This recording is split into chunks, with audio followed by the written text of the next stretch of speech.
Welcome. Akkam jirtan nagaa fayyaa kabajamtoota hordoftoota kiyya baga jiraattan. Yeroo gabaabduu akkaaf isin irraa hin ture. Baga Iida Arafaat geessan.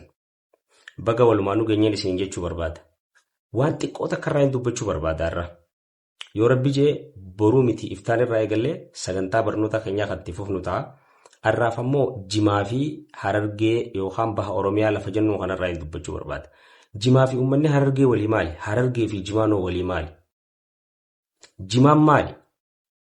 Cash crop yookaan diinagdee uummata tokkorraa yookaan diinagdee wantoota galii fidanirraa tokko.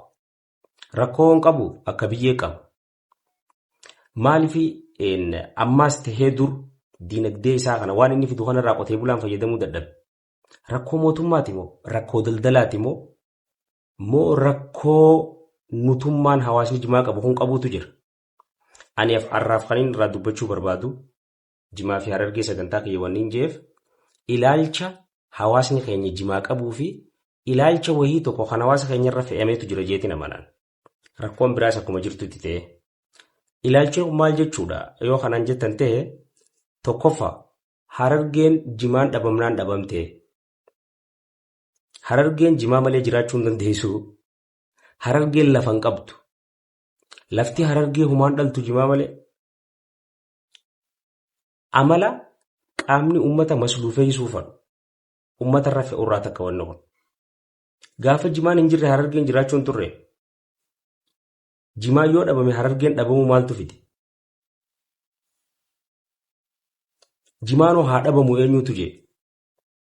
Garuu haalli hawaasni keenya Jimaatti qama'u. Haalli hawaasni keenya itti gurguru. Ifi oomishtee ifi qama'u. Sirriidha. Dhiibbaa hawaasummaarra qabu ni qaba. Wantoota baay'eetu jira. Diinagdee inni fidu wal qabate. Rakkoo inni fidu wal qabate. Akkasuma rakkoo diinagdee inni fidurra jirtu. Qotee bulaan akka irraan fayyadamne wanni godhu jiru maali? Arra osoo hin ta'in dur irraa eegalee hanga ammaa maaliif qotee bulaan irraa fayyadamuu dadhabe?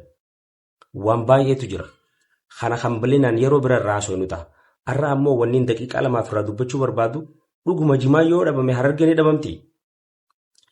Laal yaada kana wanniin kaaseef ilma namaa kana qaama hidhuu osoo hin ta'in dura sammuu hiita. Ilaalchi Jimaa malee uummanni kun hin jiru yoo Jimaan dhabame jiru ilaalcha uummata kana sammuusaa hidhuuti qollofuuti. Asirratti keessattuu iskoolaaronni namni baratan. Abbootii amantiitis ta'ee namootaan kaanis ilaalcha kana cabsuu qaban jeetiin amanaan. Akkuma lafti biraa albuuda qabdu Harargeen tun albuudaas ni qabdi. Akkuma lafti biraa turizimii taatutti Harargeen tun turizimiis taati. Akkuma lafti biraa sarviis seektar yookaan damee tajaajilaa qabdutti qabdi.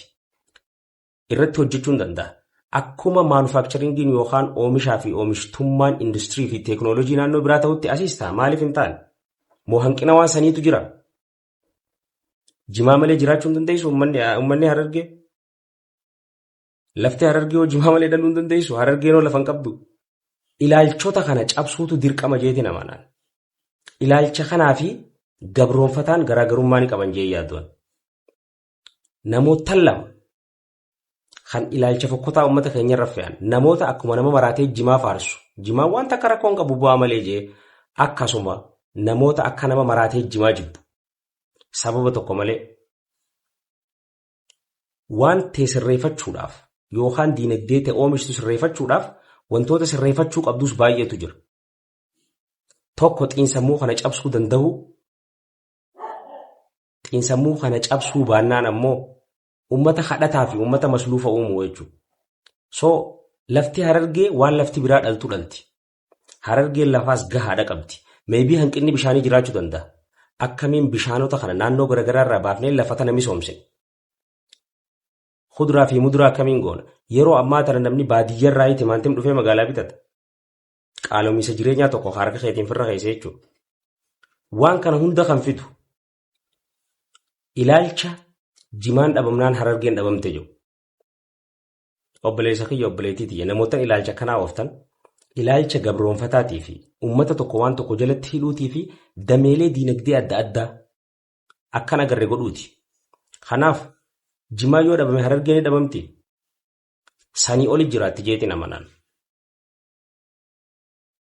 itti fufiinsaan bu'aaf miidhaa jimaa diinagdee wal qabatee fayyaa wal qabatee hawaasummaa wal qabatee maali bu'aa fi miidhaan jimaa kan jiru yeroo gabaabduu keessatti hayyoota dhimma kanaan wal qabatus barbaannee waan beeknuu fi waan dubbisnirra dhaabbannee diinagdeef hawaasummaaf fayyaa irratti maali dhiibbaan rakkoon jimaan qabu bu'aan isaa hoo maali sadarkaa biyyaatti hoo GDP biyyaatiin wal qabatee diinagdee biyyaa irratti hoo dhiibbaa akkam qaba waan dhabamee lafarraa dhabamuu qabu waan sirrachuu qabu bal'inaan karraa mari'annu ta'a.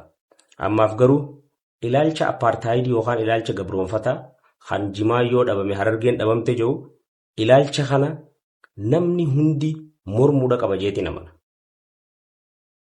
Bal'inaan qophii tana babal'ifnee hanga gara irraa haasa'uutti yaanu har'aaf hanganumaan isiniin jira. Obboleessa keessan daraaraadha.